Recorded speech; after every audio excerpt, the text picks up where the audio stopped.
Hey everybody, Andrew Beckford here with MotorOldType.com, and today I get to fill you in on a special event that I was able to attend late last month, and that event was a preview of Forza Horizon 3 at a special Microsoft lounge in Venice, California. At this event, I got to sit in on a presentation from Ralph Fulton of Playground Games, the team behind Forza Horizon, and during the presentation he mostly went over things that they've already revealed at E3, but he did touch on a few new things.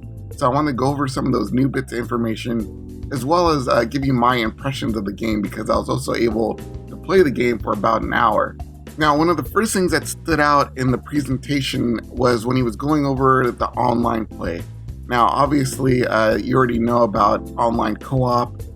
4 players can play together through the entirety of the campaign in the game, and online free roam returns. But something new that's coming to online play is what they call online adventure, which is an evolution of Road Trip from Forza Horizon 2. And basically what online adventure is, it's a directed road trip with different competitive events at each location. They could be different playground games like Zombie or Infection, King of the Hill, that kind of stuff. And they keep going from spot to spot.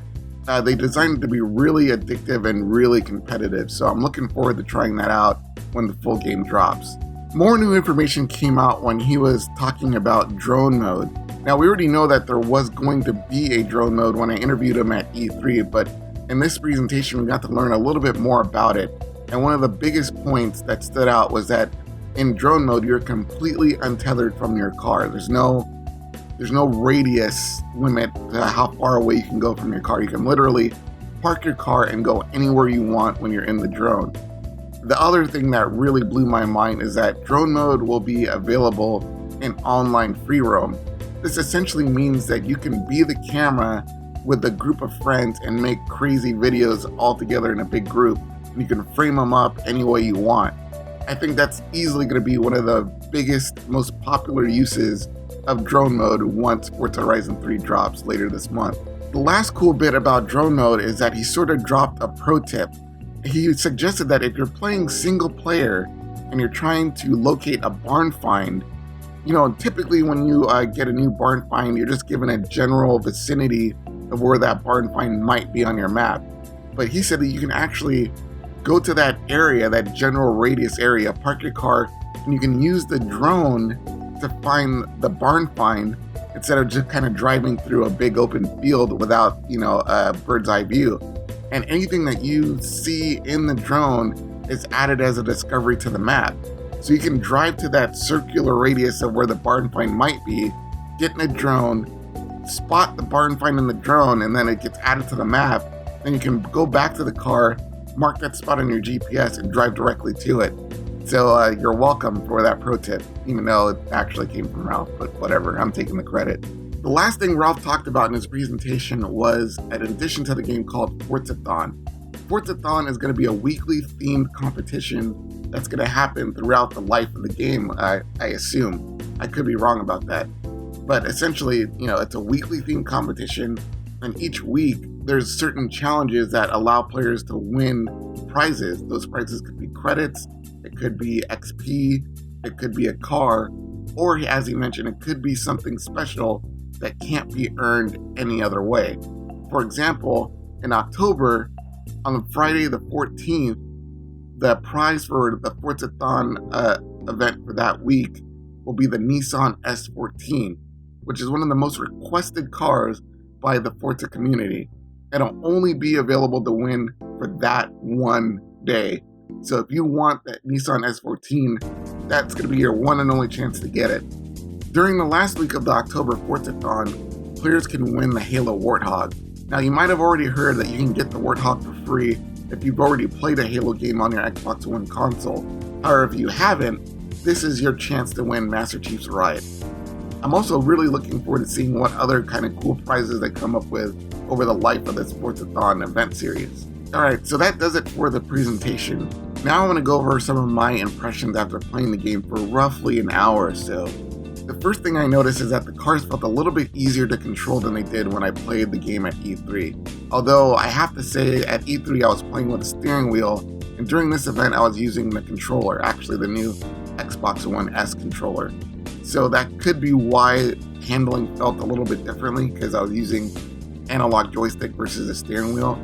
Either way though, it did feel a little bit easier to control. It was a little bit easier to drift, even though I suck at it. But the controls just felt a little bit tighter. The physics were still the same, but the physics were awesome, so they didn't really need to change much there. The other thing I noticed is that there seems to be more things to smash through. I really love Forza Horizon 2, but one of the things that annoyed me was that they encourage destruction, although sometimes you run into something that you think you can smash through and then you just hit it and come to a dead stop. But in Forza Horizon 3, it seems like they've opened up the gamut as to things that you can smash your car through, and especially trees. Trees were like the biggest thing in Forza Horizon 2. You never really knew whether you can go through it or not, but it seems like there's more breakable, smashable trees in Forza Horizon 3, and I'm totally okay with that. One thing that did bug me while I was playing Forza Horizon 3 at the preview was the rain. Not that I didn't like rain, but the thing is, when it starts to rain while you're playing, the rain gets on the camera. And at first I thought it was because I was in bumper view mode, kind of like a first-person perspective mode. So I zoomed out to third-person perspective mode where I could see the car, but rain was still hitting the camera. And at one point the rain got so heavy that it was actually getting hard to see. And in that particular build that I was playing that day, there were no wipers. I don't know if it's going to be like that in the final version, but it did kind of bug me a little bit. Something else that became immediately apparent to me is that there's going to be a lot to do in Forza Horizon 3. And that's awesome if you're a longtime player of the Forza Horizon series, but it kind of occurred to me that if you're new to a Forza Horizon game and Part 3 is going to be your first one, it might be a little bit overwhelming. Luckily, they have a new feature that kind of assists with that. Now, the GPS is more than just a GPS. It's a kind of intelligent Siri-like program called Anna. And what Anna can do is she can suggest things that you should do next if you don't know what to do. If you ever find yourself kind of just completing an event or just driving around aimlessly and you want to figure out what should be done next, she can actually suggest something and point it out to you on the map and lead you straight to it. So I think that's going to be a good feature to help new players figure out what they should do and sort of help them get in the groove with it. Finally, I think my biggest takeaway is that tonally, Forza Horizon 3 felt the way that it should be.